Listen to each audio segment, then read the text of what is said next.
Hello, everyone, and welcome to Layer by Layer, the show about the 3D printing industry and what we're doing inside of it. Today, we're going to be talking about how to get 50,000 subscribers, what's been going on at Formnext, and what Nexa happens to be doing right about now. All that and more coming right along, starting with Nexa. Nexa acquires Essentium. So if you don't know, Nexa is an industrial high-speed 3D printing startup. I believe they were founded in 2015, 2016. But they have predominantly been working in resin, and then they branched out into SLS, and very recently they acquired Essentium. Now, this is interesting in a number of different directions. If you're a 3D printing industry history buff, like me, Essentium attempted to go public in 2020 for about $1 billion, a $1 billion valuation, which is incredible because Essentium is predominantly known for their 3D printing filament. They do high-grade engineering filaments. Now, at that same time, they had released their high-speed industrial FDM machine. And more recently, they've released a service bureau along with that. But I do not think that this acquisition, the show is not investment advice, blah, blah, blah. I'm not a lawyer, so on and so forth. All the things is for entertainment purposes only. But Essentium, I don't think sold right now for $1 billion. Given the overall market of the 3D printing industry, I think that Nexa probably got a screaming deal for Essentium right at the moment. And it might have even been like a partial debt deal and that kind of thing, because it's possible that with the expansions that Essentium was doing, they may have had a debt load.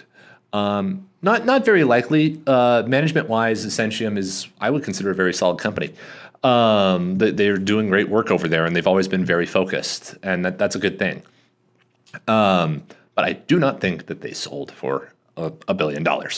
I would bet, based on the current valuations of companies that were valued at $1 billion right now, that Essentium probably sold for somewhere between $150 and $200 million. This is also interesting because Nexa, if Crunchbase numbers are to be believed, and they never are, Nexa, the last round they did was a Series C round for $57 million in 2021. I'll bet they have more money than that because they've been doing some very aggressive expansion over the last couple of years, and it hasn't been depth type of expansion. They have been adding in new categories of products. They're really following like the desktop metal model, which is to add in as many different types of 3D printing in order to gain market share in all areas. It is a strategy that I don't necessarily really agree with because I think it dilutes your core competencies very quickly, but it's what they're doing. And it is a way to gain market share until you find out what the actual 3D printing tech winner is, because the application hasn't popped up that wins this all. So if you're selling machines, you want to have all the machines. That is the standard business model for everybody right now. But if Nexa has only raised $57 million back in 2021, I don't think that their cash flows are to a level to where they could afford Essentium. So I'm going to bet that this acquisition was much more of a merger than it was an acquisition. And effectively, what would have happened is that Essentium would be absorbed. They would bring all their FDM expertise along with them. And the new combined company would have FDM and all of Nexa's past stuff. And it all goes underneath the Nexa envelope. The Essentium team is absorbed and that kind of thing. And there's basically a stock trade. Essentium personnel and stockholders get a part of the new Nexa stock and that kind of thing. So I'll bet it was much more of a trade than it was a cash acquisition. It's just the consolidation that has been going on in the industry for a while that has been really useful. Let's see here. Formnext. We're not at Formnext. I'm not at Formnext. No one at Slant 3D is going to Formnext. We didn't go to Formnext. We historically don't really go to trade shows, especially 3D printing trade shows. The reason for that is that everyone in the 3D printing industry has a 3D printer and has a way to make 3D printed parts. Why would we go to one of those trade shows if we're interested in gaining clients? None of our clients are at those shows. Our clients are at product demos and that kind of thing, people who are wanting to make something. So we go to those shows. As far as networking within the industry, this is a small industry. We can call everybody and talk to them any old time. So everybody who's at Frankfurt, hi, have a great time. but we're not there and we're not going. Anyhow, let's see here. Etsy. The Etsy app launched. By now, the Etsy app has been live for a couple of days. Try it out. Do check it out. It is pretty doggone nifty because there are a number of components to the bones of this. We're very much an MVP company. So the first Etsy app was a proof of concept. Do people care about this? And they do. The number of users and the amount of feedback that we got was fantastic. And thank you all for the folks who were on that beta. The version 2 has launched. Version 2 is heads and shoulders above the previous version. The new API v2 is running it. We've improved shipping, so it's precise calculation of shipping. We have sped up processing. The processing is essentially instantaneous now, and it used to be slow, and there were even files where it would hang. It's effectively impossible for that to occur anymore. Literally, we go ahead, give it a shot. Give us a big file. Go for it. It doesn't scare us. I don't care if you upload gigabytes size files. Just go crazy. It's not going to blink. It's not going to blink. But the Etsy app is just in time for Christmas. So right now, if you're an Etsy seller, very often you see a spike in sales starting about this time. So if you have a 3D printing Etsy store and you need some help with additional capacity, we have capacity reserved for the Etsy app and we're supporting it. So if you need help and you don't want to purchase more machines or deal with packing more boxes, we can do printing, processing, packing, and shipping for you, and it's all in the Etsy app. As soon as you upload the file, you get an estimation for how much it costs to make the part, and when a customer orders, the shipping is calculated based on where their zip code is. And the shipping is based on USPS. We're shipping through USPS. So it'll be that, and should allow international orders and that kind of thing too. That might be a future update. I need to double check with the team on that. But the Etsy app, fantastic processing. The whole UI has been gone over and been upgraded. It is just a whole better system, and we're really excited about it because it should make it so much more accessible for people who want to get into 3D printing businesses like Etsy and Shopify and that kind of thing. This is a baseline right there, and we'll have additional versions and updates coming in future and other apps that are similar that will allow people to access our print farms so that it's no longer necessary to build a print farm if you want to create 3D printed products. That shouldn't be necessary that you have to build a factory if you want to make stuff. If you want to sell t-shirts, you don't have to build a t-shirt factory. So we're hopefully enabling that, and it's pretty darn awesome. So good job to the whole team on that, and thank you again to everybody who tried it out. And if you had checked it out the first time around and it seemed a little laggy, it's better now. As in, like, not leggy at all. But that being said, it's a whole new version, full ground up rebuild. This version will be continuously updated here on an ongoing basis. And then so give us any feedback of changes that you want to make, and we will start kind of making it feature rich over the next couple of months after the core Christmas season is over and that kind of thing. But no, the Etsy app is out, so that's fantastic there. 50,000 subscribers. We just passed 50,000 subscribers about a week ago. Thank you all who are subscribed, and we have a lot of big plans for the channel here in the new year. So here we've mentioned many times before that we're slowing down a little bit here for Christmas just because the team and myself and everybody else are just busy with projects, making sure clients are taken care of, because that is our number one job. Our job is not to be a YouTube influencer. Our job is to take care of our clients. So we've been a little bit slow on content creation lately, but we will be ramping back up in the new year to 4 to 6 videos a week again, and we'll keep on ramping from there. There's another topic within that content. Yeah, I can't remember it now. I lost my train of thought halfway through. But yeah, the 50,000 subs is a big milestone. We think we can probably hit like 100K here in like 3 to 4 more months with the way the channel is going. So that's exciting too. But yeah, it's been fun. And thank you all who are giving us feedback on that. Continue to give us video suggestions of things that you want to see. We do have a long list of videos coming up or video concept ideas that we're going to get out the door. So that should all be fine. But yeah, the YouTube is right there. Let's see here. What else is going on? Yes, the Etsy is amazing. The subscribers are doing well. Comment down below other topics that you want to have inside of the podcast. Because like we have a semi sort of format of like we open with news, we go in updates, so on and so forth, that kind of thing for the show notes. But there's other things that could probably be covered here. So do let us know if there's anything that you want us to go over in that whole regard. Okay. Yeah, Formnext all done. Great. Etsy, Filament updates. Let's see. This is Filament is going well. If you're having any problems with the filament, do let us know. If this wasn't clear, we with Filament, we want to make dang well certain that we're not jacking up anybody. So if you received a bad spool or a bad set of spools or anything like that, we will let us know and we will replace it free of charge. There won't be any shenanigans. It won't be like, oh, ship us more. It's like, no, you can keep what you've got if you want to figure out a way to make it work, and we will send you replacement spools. Within the batch, we have gotten reports of a couple of spools that had some sort of defect in them that were causing jamming, like the 1 or 2 reports out of a couple thousand spools. But we want to make sure that we're replacing that for you. So let us know, and we will give you new filament.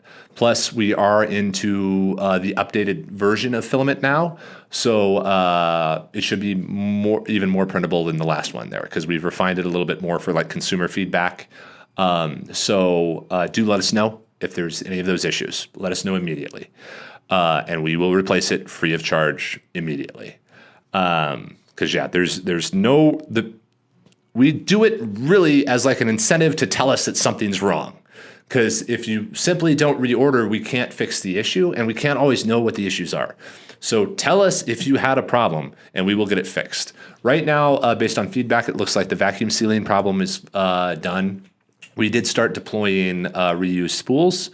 So those are being used at an increasing rate. And in the new year, we'll move over to our own custom spool when we move to like the 2 kg format and that kind of stuff too. So that'll all kind of be coming down here in the near future. And we did have the price decrease that went into effect last week. So everything is moving well in that direction. Thank you all who are subscribers and who have been purchasing. The first batch of Angled Wonk should be coming off here reasonably soon. It'll actually probably be released pretty darn soon. But that'll be available, and then, yeah, that'll be available. That's pretty much that. Let's see. Filament, this, that, the other thing. Oh, version 2 of the API, the core API itself that gives access to our farm and is running the Etsy app, which, again, I recommend if you're interested in the API, you should go try the Etsy app because it's running on the API. And the API is super fast, mainly because we've decided to go ahead and just bring servers in-house, which it was a decision that we made. But we will, we'll be doing local servers because we can just get a lot more performance out of them. And quite frankly, it also saves us cost. So without limiting the scale that we can do here. So we can take 10 to 100,000 files in a day or something like that, and we'll be fine. But, and looks like we'll probably need that kind of stuff. But we're preparing. The new version 2 of the API is very fast. It will be released. Guys are finishing up documentation and that kind of thing right now. So it will be released and available in the public probably about the beginning of December, which kind of early Christmas gift. You're welcome. Any of you who are developers who are looking to integrate this into your site and that kind of stuff, go for it. Do let us know. Do go to the sign up page. We'll be notifying all the people who are on the sign up sheet for access to it and give them access to it. And that should be fine. Let's see, anything else? Yes, the API will be releasing fairly soon. There's all that. Okay. That should all be good. Now, other things. This was a topic that has come up in a couple of recent videos around optimization. Now, I know that this is a topic that kind of falls on deaf ears. Yeah, death ears. But the concept of scale. Here's the thing. This is something that we come up against often. Producing 10,000 parts is completely different as far as workflow requirements and that kind of thing compared to producing one. 3D printing as a hobby is very much kind of an artisan hobby. You either get good tools and it comes out reliably, or you're an artisan and you tweak your machine so that it works well and prints well, and you tweak settings for the material and that kind of thing. Or you bought whatever brand and it prints perfect every time, or whatever else it was. All of those are only true if you are doing individual small prints. Hobby production doesn't count, because a failure to a hobbyist, who cares? It comes up, you forget about it after a week, and you're like, the machine runs forever all the time perfectly and never breaks down, even though you only print 10 parts a year or something like that. I shouldn't say you. I shouldn't say, that's not my intention. Hey, there we go. That's better. But this is the disconnect between like the hobbyist printing and industrial printing. We released a video about the first layer and designing of the first layer. And it was meant to be a video about optimization. However well your part prints, it can always be designed to print more reliably. Now, within our farm, we continuously calibrate and tune and upgrade and make sure that our machines are effectively state-of-the-art. That being said, when you produce thousands, not even thousands, hundreds to thousands, to tens of thousands, to hundreds of thousands, which we do, there will be errors. When you mass produce items, something inevitably goes wrong, because just the numbers are against you. If you do 100,000 of anything, something is going to go wrong. Someone will have an off day, or a machine will break down, or whatever else happens. A manufacturer will send filament with a clog in it or something like that. All of that is a feasibility and will definitely occur some amount. There is a statistical probability of some set of errors when mass producing items. And what you're working to do when preparing for mass production is to reduce that possibility. Make those statistics as small as possible. And that is what like these Design For videos are about. They are, how do you optimize your part to reduce the opportunity for failure? We work from the other side, which is how do we improve our machines and systems and processes to reduce failure, regardless of what the part is. But it's a two-sided street.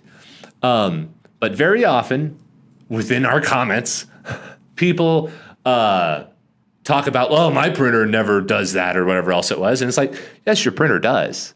You just don't print enough. And that's really kind of the situation. Because given enough parts, enough time, every machine fails or creates an error at some point, regardless. And if you haven't seen errors, it's because, quite frankly, they don't print enough. And I know that everybody's watching this podcast is read in on this, but it's still something that bears worth saying, that printing a few items is completely and totally different from printing a lot. And this is also a disconnect with like mass production in general. People think, you make the part, and then you just make that part again the same way you did it. And that's not how it goes. If you make a part yourself, if you make a prototype yourself, you print it off on your machine. You tuned the machine. You knew all the weirdness about it. You've used the machine for weeks, months, years, and printed a bunch of things. You practiced. You knew what you were going to get out of it. And then when you get the part off, you're like, I wore my gloves, so I didn't put a fingerprint on it, and I put it on my clean table and that kind of thing, and so on and so forth. But in production, you have to effectively build in checks for every one of those eventualities. Did the part print dimensionally accurate? Was it handled appropriately? Was there smut on it somewhere? Was there a slight warp on a corner because rather than printing in PLA, they printed this in ASA, and they wanted to use this particular brand that wasn't fully optimized quite yet at the beginning of production ramp up and that kind of thing. So there's so many variables in production that you want to tamp out. And designing of the part is one of those variables because it's very easy to make life easier by just designing a part well. And by the way, this is not unique to 3D printing. The same type of variability and difficulty occurs with everything from machining to injection molding, which is why those processes are so expensive to start up. Machining, somebody has to create the machining program, and then it can be optimized. And based on your design, sometimes it can't be made. And if it can be made, it can be jacked up really easily within the machining process. Within molding, the mold has to be redesigned. The part might have to be redesigned. You can't make a solid cube or it'll shrink. And ideally, your molder tells you that's going to go wrong before you say, man, make it anyway. With 3D printing, there's an expectation of you can make anything, but that's not true. Design optimization is still necessary if you are mass producing items because a 1% failure rate, a 1% error rate is significant if you make 100,000 parts. You just lost 1,000 parts. That's not nothing. So designing really well to make sure that a part works well for the process is a big factor. And we're not going to stop making our videos. We're going to continue to do that because our fundamental thesis with this channel is always how can we create information that helps a client, helps somebody create a product that can be better optimized for mass production because that information just doesn't really generally exist. If you have a printer at home, good on you. Print whatever you want. But just because you can print whatever you want doesn't mean that you can mass print whatever you want because the rules are different. Well, the rules aren't different. The scale is different, and that scale can be difficult to get used to if you've never really worked with it before. So that's the rant for this week. We should just put that section on here. Stop giving them topics and just be like, rant. Go crazy, Gabe. Oh, this was the other piece of news, too. We have Twitter, and we're actively monitoring it now. So if you want to talk to us, go over to Twitter, Slant3D. And we'll be over there talking to you, and we'll answer questions and be available as much as possible. But yeah, should I say Twitter? X, we're over on X. It's not Twitter. That's like saying an iWatch or something like that. That would be heresy. But other than that, if you've had problems with the filament, please tell us, and we will replace your filament free of charge completely. If you have an Etsy store or tried out our Etsy app in the past, I recommend you check out a version 2, which is live as of this podcast right now and a little bit into the past. And yeah, tune in next week when we do this again, because we do it every week where we go through news and what we've been up to. And of course, like and subscribe. Have a great day, everybody.